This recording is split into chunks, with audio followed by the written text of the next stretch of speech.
네, 오늘 말씀은 그리스도의 주되심에 복종하라는 제목으로 나누도록 하겠습니다. 예전에 아주 오래전에는 그 아이들이 뭔가 잘못했을 때 부모님들 중에서 이렇게 말씀하시는 분들이 있었습니다.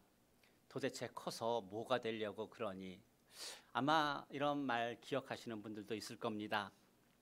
요즘도 이렇게 말씀하시는 부모님들이 있을까요? 아이들이 뭔가 잘못했을 때 도대체 넌 커서 뭐가 되려고 하니? 이렇게 말하는 부모님들이 요즘은 있을까? 아마도 없지 않을까 생각을 합니다. 왜냐하면 뭔가 잘못한 아이에게 커서 뭐가 될래라고 하는 그 말은 사실 그 아이 때문에 속상해서 하는 그런 말이라기보다 오래전에 참 먹고 살기 힘들고 하루하루 사는 것이 힘들었기 때문에 어쩌면은 세상에 대한 속상한 마음을 아이들에게 표현하는 그런 말이었기 때문입니다. 만일 요즘 부모가 자녀에게 커서 뭐가 될래라고 만일 말한다면 여러분 어떨까요? 참 슬픈 일입니다. 왜냐하면 이 말은 어떤 당시의 어떤 시대적 상황과 환경 가운데서 해석되어지지 않고 단지 말 그대로 언어 그대로만 받아들여지게 된다면 그것은 틀림없이 자녀들의 마음을 상하게 하는 그런 말이기 때문입니다. 여러분, 세상은 변했습니다. 사회도 변했고 말도 변했고 언어도 변했고 모든 문화까지도 여러분 다 변했습니다. 그런데 예수님이 오실 때 2000년 전이나 여러분 지금이나 변하지 않은 게 있습니다. 여러분 어떤 게 변하지 않았을까요? 물론 여러 가지 우리 이야기를 할 수도 있겠지만은 조금 부정적인 이야기를 한다면 우리가 눈을 들어서 어디를 봐도 그곳에는 다툼과 싸움과 분쟁이 있다라고 하는 겁니다. 세상을 어디를 봐도 그러한 모습들이 있고 성도의 가정에서조차 남편과 아내, 부모와 자녀, 형제와 형제가 서로 반목하고 다투는 그런 일들이 우리 가운데 있는 것이 사실 현실입니다. 그래서 오늘 나오는 이 성경 말씀을 우리 읽으면서 우리 다 아는 말씀 아닙니까? 너무나 많이 들어왔던 그런 말씀입니다. 그런데 그렇게 다 알고 있는 말씀이지만 같은 말씀을 들을 때마다 우리는 참 많이 힘들다라고 하는 것을 알게 됩니다. 왜냐하면 내 생각대로 내 뜻대로 모든 일들이 되어지지 않기 때문입니다. 예전 초대교회에 비해서 이 교회의 수도 무척 많아졌고 그리스도인 성도들의 수도 무척 많아졌습니다. 그런데 왜 이런 부정적인 모습들은 변하지 않는 것일까요? 세상은 다 바뀌고 변했는데 사회도 바뀌었는데 왜 우리들 간의 그런 부정적인 모습들은 변하지 않는 것일까? 과연 여러분 그 해결책은 어디에 있는 걸까요? 여러분들은 지금까지 그 해결책들을 어떻게 어디서 발견하며 그렇게 살아오셨습니까? 사실 여기에 대한 답은 세상에는 여러분 없습니다. 세상에서 아무리 찾아보려고 해도 우리는 그 답을 발견할 수가 없습니다.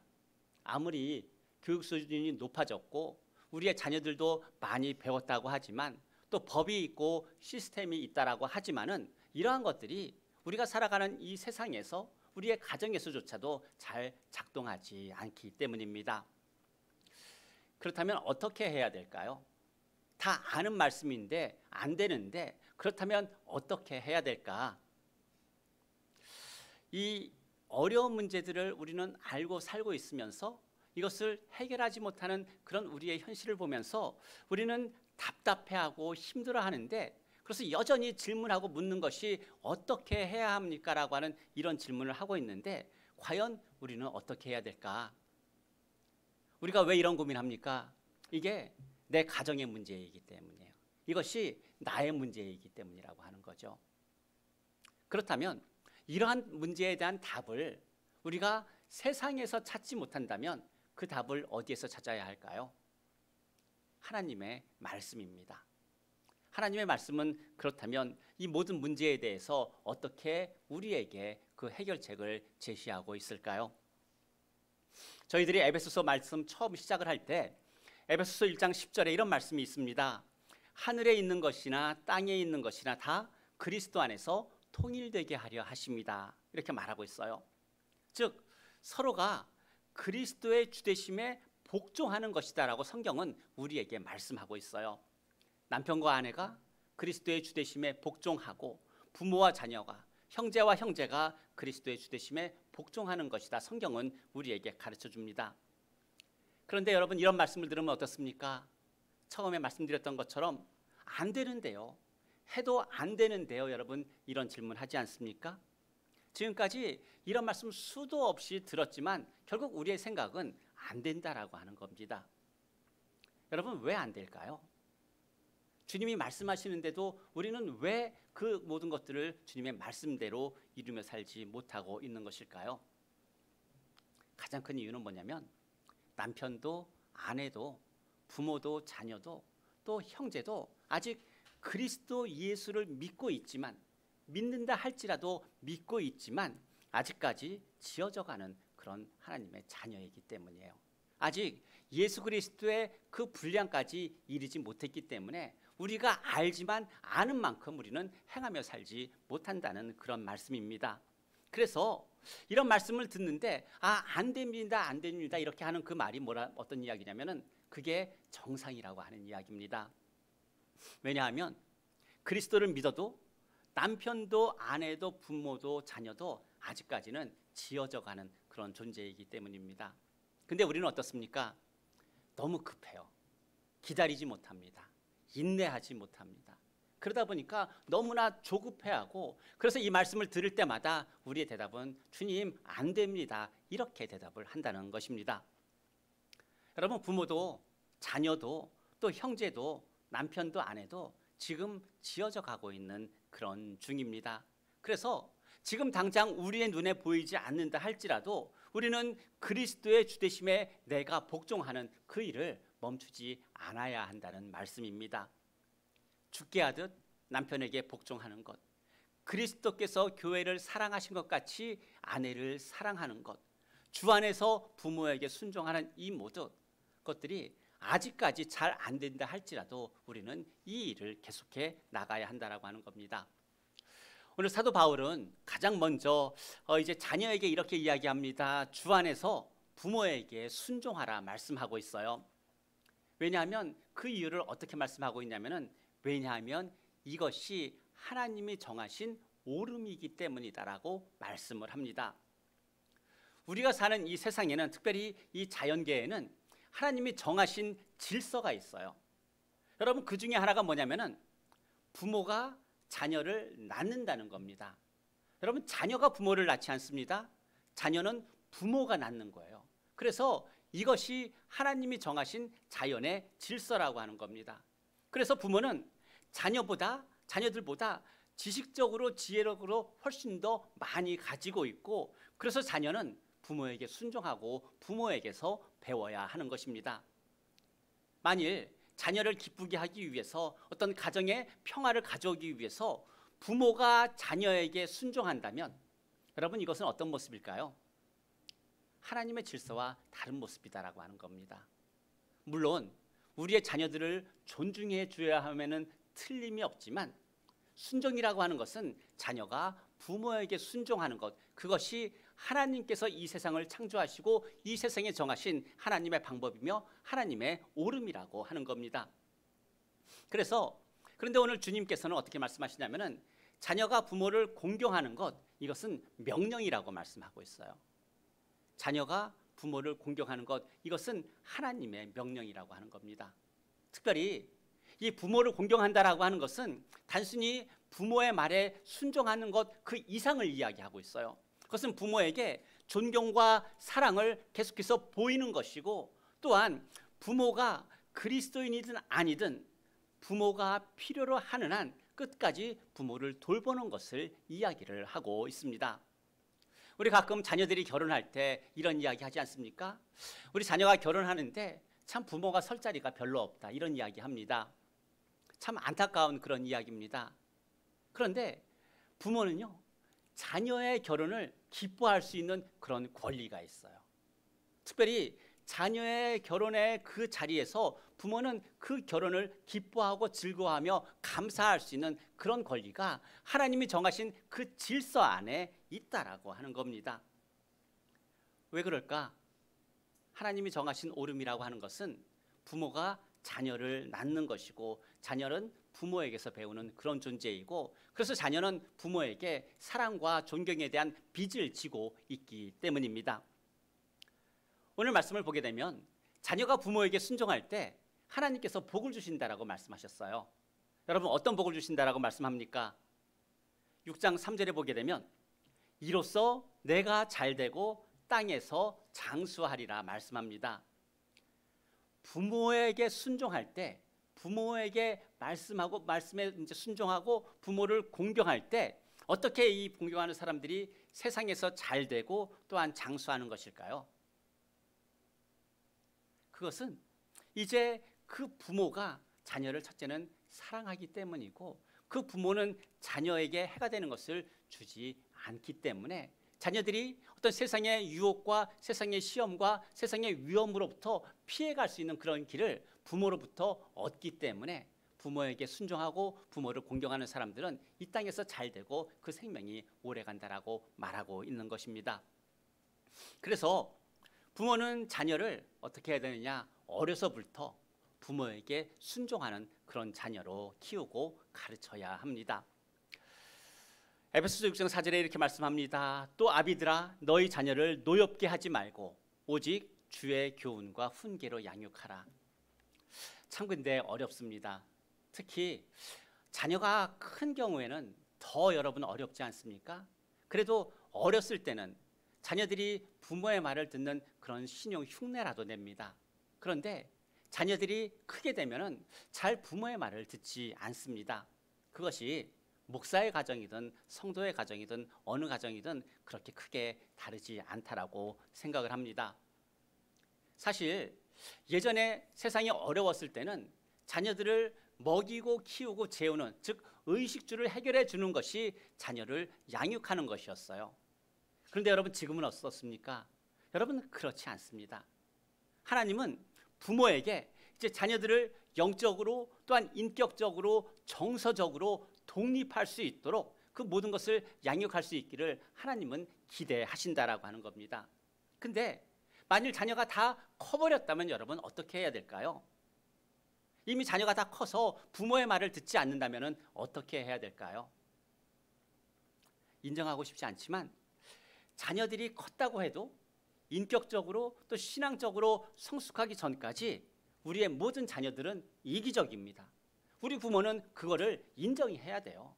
자녀가 크든 안 크든 그건 상관이 없어요. 자녀가 신앙적으로 믿음적으로 인격적으로 성숙하지 않는 한 우리의 자녀들은 이기적이라고 하는 것을 부모는 인정해야 된다라고 하는 겁니다.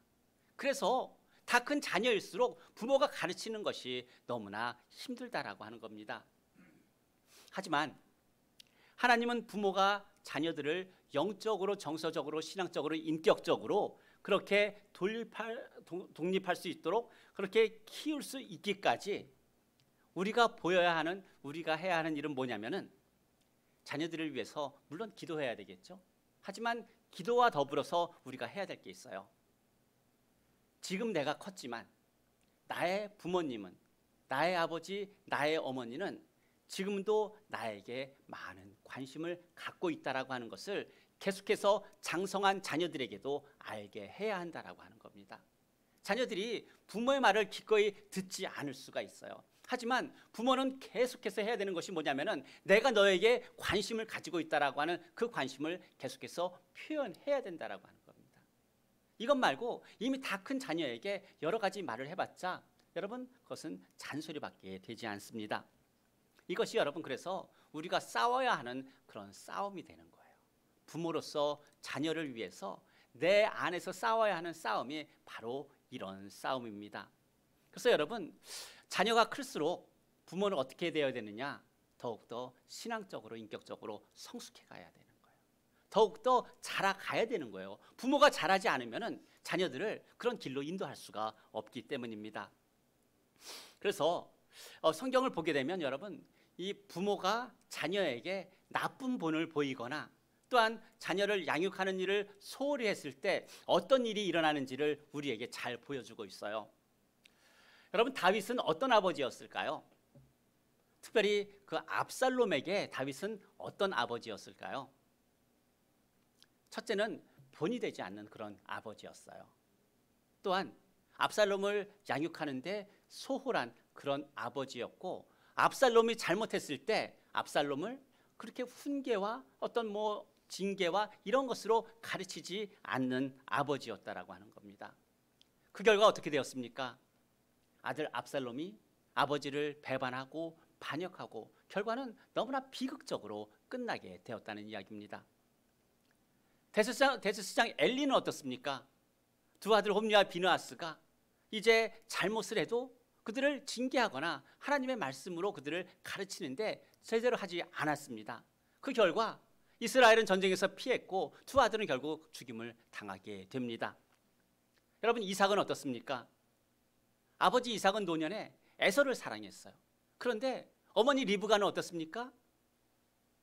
이삭을 사랑한 것이 아니라 이제 야곱을 편애했다라고 하는 겁니다.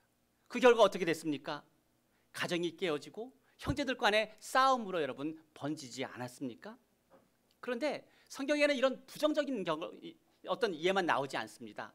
성경에 보게 되면 다 큰 자녀를 사랑으로 회복시키신 그런 아버지의 모습도 나옵니다.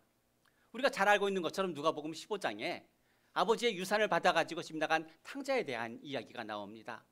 이 아들이 아버지가 아직 돌아가시지도 않았는데 그 모든 유산을 받아가지고 가지고 나가서 그것을 다 방탕하게 다 써버리고 이제 먹을 것이 없는 상황에서 다시 집으로 돌아옵니다. 집으로 돌아올 때 아버지는 멀리서부터 그 아들을 보고 달려가서 그 아들의 목을 안고 그 아들을 사랑으로 품어줍니다. 여러분, 이 아들이 집으로 돌아올 수 있는 그 이유는 무엇일까요? 이 아들이 집으로 돌아오기로 결정한 그 계기는 무엇일까? 아버지께서 나를 사랑하신 그 사랑, 나를 기억하시는 그 아버지를 이 아들도 생각했기 때문에 내가 집으로 돌아갔을 때 비록 종과 같이 살아간다 할지라도 나는 아버지의 집에서 살고 싶다라고 하는 그런 마음이 있었기 때문에 여러분, 집을 나갔던 이 탕자가 다시 집으로 돌아갑니다. 결국 아버지의 포기하지 않음이 있었기 때문에 결국은 이 아들은 집으로 돌아와서 아버지와 아들과 함께 다시 살게 되었다라고 하는 그런 말씀입니다. 하지만 우리가 특별히 이 자녀를 양육할 때 특별히 자녀를 자극해서는 안 된다는 겁니다. 하지만 이 특별히 자녀에 대해서 너무나 관용을 많이 베풀다 보면은 특별히 우리가 지켜야 하는 어떤 규율과 어떤 질서, 이러한 것들은 항상 공정해야 되고 일관성이 있는데 사랑이라고 하는 그 이유 때문에 이러한 것이 무너질 수 있는데 우리는 이것을 주의해야 된다고 하는 거죠. 부모로서 자녀에게 보여야 하는 어떤 가정에서의 질서, 어떤 규율, 이러한 것들은 항상 공정하고 항상 일관성이 있어야지 자녀는 부모가 나에 대한 관심을 지금도 갖고 있다라고 하는 것을 우리 자녀들이 깨달아 알게 된다는 이야기입니다. 히브리서 12장 6절에 이런 말씀이 있습니다. 주께서 그 사랑하시는 자를 징계하시고 그가 받아들이시는 아들마다 채찍질하심이라. 또 전도서 13장 24절에서 매를 아끼는 자는 그의 자식을 미워함이라고 하는 그런 말씀이 있습니다. 반대로 자식을 사랑하는 자는 근실이 징계하느니라 말씀합니다. 하지만 특별히 부모로서 자녀를 이렇게 하나님의 말씀으로 가르치고 자녀를 이제 양육할 때 특별히 하나님이 정하신 옳은 방법으로 그것을 해야 합니다. 항상 그래서 성경에서 말하고 있는 것도 자녀와 부모와의 관계는 항상 그 사이에 뭐가 있어야 되냐면은 하나님의 말씀이 있어야 된다고 그렇게 가르치고 있습니다. 왜냐하면 자녀에게 부모는 어떤 존재냐면은 부모를 통해서 그리스도의 주되심을 배우는 것이고 신앙인의 모습을 배우는 것이고 하나님의 자녀로 살아가는 그 모습을 결국은 부모를 통해서 배우는 그런 자녀이기 때문입니다. 그렇다면 가정은 이런데 여러분, 세상은 어떻습니까? 세상도 가정과 크게 다르지 않습니다. 오늘 말씀을 보게 되면 종에게는 이렇게 이야기합니다. 5절 말씀에 종들아 두려워하고 떨며 성실한 마음으로 육체의 상전에게 순종하기를 그리스도께 하듯 하라 이야기하고 있어요. 또 9절에서는 상전에게 이렇게 이야기합니다. 너희도 그들에게 이와 같이 하고, 즉 종들이 주인에게 하는 것과 똑같이 하고 특별히 그들에게 위협을 그치라고 말씀하고 있습니다. 여러분, 종이 주인에게 순종해야 되는 그 이유는 무엇일까? 종이기 이전에 그리스도인이기 때문입니다. 종이기 이전에 하나님을 믿는 하나님의 자녀이기 때문에 육체의 주인에게도 순종하라고 하나님은 그렇게 말씀을 합니다.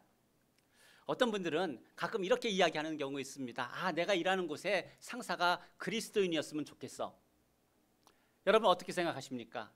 만일 내가 일하는 곳에 상사가, 내가 일하는 곳의 주인이 그리스도인이면 그 사람은 어떤 일들이 있을까요? 저는 그걸 생각할 때 두 가지 중에 하나라고 생각합니다. 뭐냐면 첫째는 정말 좋은 믿음의 사람을 만나서 정말 그 안에서 어떤 그리스도 안에서의 참 좋은 어떤 관계를 맺는 그런 경우도 있지만, 안 좋은 경우는 그리스도인인데 라고 하면서 오히려 실망하고 그것을 떠나게 되는 그런 경우가 있을 수 있다라고 하는 겁니다. 이 말은 뭐냐면은 그리스도인이라고 하는 그 말이 결국 그 관계가 우리에게 항상 편의를 가져다 주는 것은 아니다라고 하는 말씀입니다. 오히려 그리스도인일수록 어떻게 해야 됩니까? 서로도 더 존중하고 서로도 자기가 맡은 일에 충실해야 되는 것 아니겠습니까? 근데 우리는 내가 일하는 그곳에 상사가 그리스도인이었으면 좋겠어, 이렇게 생각을 한다라고 하는 겁니다. 여러분, 오늘 말씀에서도 종은 주인에게 이제 그리스도께 하듯 하고 주인은 종을 그리스도께 하듯 존중하고 더불어 주인이기 때문에 그 힘과 권력을 사용해서는 안 된다라고 말씀하고 있습니다. 여러분, 제가 그 직장에서 또 일하는 곳에서 여러분 존중받는 방법 하나 알려드릴까요? 어떻게 하면 여러분 존중받겠습니까? 내가 일해야 하는 그 시간 가운데 그 일에 충실할 때 여러분 주인은 그 직원을 존중합니다. 여러분, 그리스도인이기 때문에 존중하는 것이 아니라 내가 해야 되는 그 일을 성실하게 잘 감당할 때 주인은 나를 존중한다라고 하는 그런 말씀입니다. 만일 오늘 6절 말씀처럼 눈가림으로 하면 어떨까요? 금세 들통납니다, 여러분. 근데 오늘 어떻게 말하고 있어요? 죽게 하듯 하라고 이야기하고 있어요. 그러면 주께로부터 상을 받는다라고 말씀을 합니다. 베드로전서 2장 18절에서 21절 말씀에 그 사이에 보게 되면 이런 말씀이 있습니다. 사환들아, 범사에 두려워함으로 주인들에게 순종하되 선하고 관용하는 자들에게만 아니라 또한 까다로운 자들에게도 그리하라 말씀합니다. 부당하게 고난을 받아도 하나님을 생각함으로 슬픔을 참으면 이는 아름답다라고 성경은 그렇게 말씀합니다. 사실 여러분, 당시 종들이 그랬어요. 종들이 예수 그리스도를 믿을 때 오히려 그들에게 더 큰 고난이 왔던 것이 사실입니다. 그러나 우리가 기억해야 될 게 있습니다. 종은 그리스도를 믿어도 종이라고 하는 거예요. 종의 신분은 바뀌지 않는다는 이야기입니다. 주인이 그리스도를 믿는다고 종이 되지는 않습니다. 종과 같이는 할 수가 있어요. 그렇지만 종이 되지는 않는다라고 하는 말씀입니다. 결국 뭐냐면 어떤 우리의 신앙과 믿음이 내가 종이라고 하는 것, 내가 주인이라고 하는 그 자리를 바꾸지 못한다라고 하는 말씀입니다. 하지만 종이 주인에게 이제 그리스도께 순종하듯이 그렇게 순종하고, 또 주인은 종에게 이제 그리스도께 하듯 그렇게 종을 존중한다면은 그 가운데서 결국은 그리스도의 주되심에 서로 복종하는 그런 모습이 나오는 것이고, 이 세상 가운데 아직까지 없어지지 않고 아직까지 계속되어지고 있는 다툼과 분열 같은 그런 모습들이 점차로 줄어들게 된다라고 하는 것이 오늘의 말씀입니다. 여러분, 주인도 종을 존중하면 그리스도 안에서 주되심에 함께 복종할 수 있다라고 하는 겁니다. 그래서 이 에베소서 1장 10절 말씀처럼 하늘에 있는 것이나 땅에 있는 것이 다 그리스도 안에서 화해하는 그런 길은, 그리스도 안에서 통일되는 그런 길은 오직 하나뿐이라고 하는 겁니다. 내가 그리스도의 주되심에 지금 복종하는 것, 그것이 이제 모든 것이 그리스도 안에서 통일되는 길이라고 사도 바울은 우리에게 말씀합니다. 자기 남편에게 어떻게 하냐면 죽게 하듯 복종하고, 그리스도께서 교회를 사랑하신 것 같이 아내를 사랑하고, 주 안에서 부모에게 순종하고, 주의 교훈과 훈계로 자녀를 양육하고 죽게 하듯 이제 주인에게 순종하며 또한 그 종을 존중하는 것, 이것이 바로 그리스도의 주되심에 복종할 때 이 모든 일들이 일어난다라고 말씀합니다. 로마서 14장 9절 10절에 이런 말씀이 이렇게 말씀합니다. 이를 위하여 그리스도께서 죽었다가 다시 살아나셨으니 곧 죽은 자와 산 자의 주가 되려 하심이라. 내가 어찌하여 형제를 비판하느냐, 어찌하여 내 형제를 업신 여기느냐, 우리가 다 하나님의 심판대 앞에 서리라, 이렇게 말씀하고 있습니다. 물론 예수 그리스도를 믿음으로 말미암아 우리의 어떤 구원이 없어진다라고 하는 그런 말씀은 아닙니다. 하지만 우리가 주님 앞에 섰을 때 우리는 우리가 이 땅에서 살아갈 때 했던 그 모든 말과 행실, 특별히 하나님께서 우리에게 맡기신 그 가정과, 그래서 아내로서, 남편으로서, 자녀로서, 부모로서 얼마나 우리에게 주신 그 달란트대로 충실했었는지, 충성했었는지 그것을 주님께서 보신다라고 하는 그런 말씀입니다. 사랑하는 성도 여러분, 주님은 우리에게 달란트를 주셨어요. 어떤 사람에게는 1달란트 주셨습니다.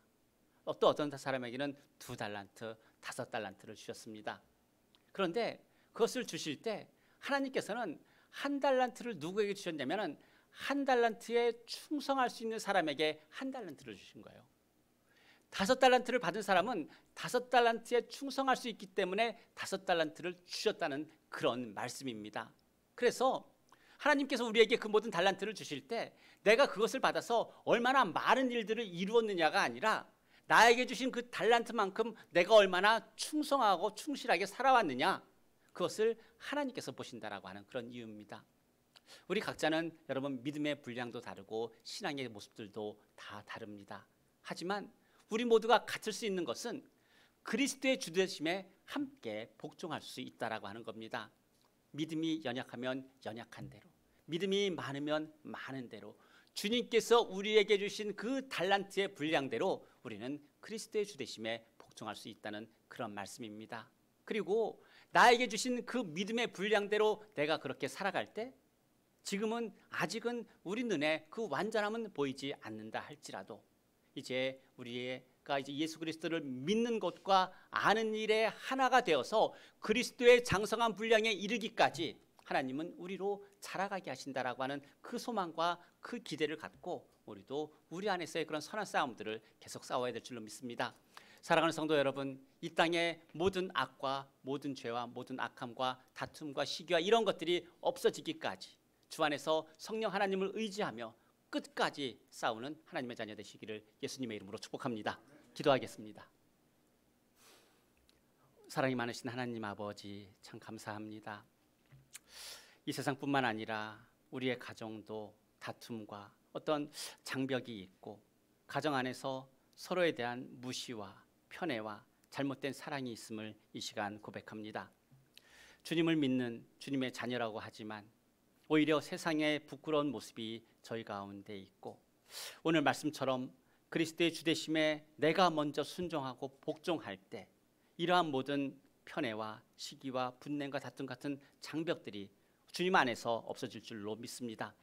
죽게 하듯 남편에게 하고 그리스도께서 교회를 위하여 자기를 주심같이 아내를 사랑하고 부모에게 주 안에서 순종하고 자녀를 주의 말씀으로 사랑으로 양육하고 그리스도 안에서 서로 존중하는 하나님의 자녀로 살아가기를 기도합니다. 우리의 막힌 담이 그리스도의 주되심을 인정할 때 허물어질 것을 믿음으로 바라보게 하여 주시며 오늘도 그 선한 싸움을 계속 싸워 나갈 수 있도록 주께서 우리를 인도하여 주옵소서. 감사드리며 예수님의 이름으로 기도드립니다. 아멘. 우리 일어나서 함께 찬양하겠습니다.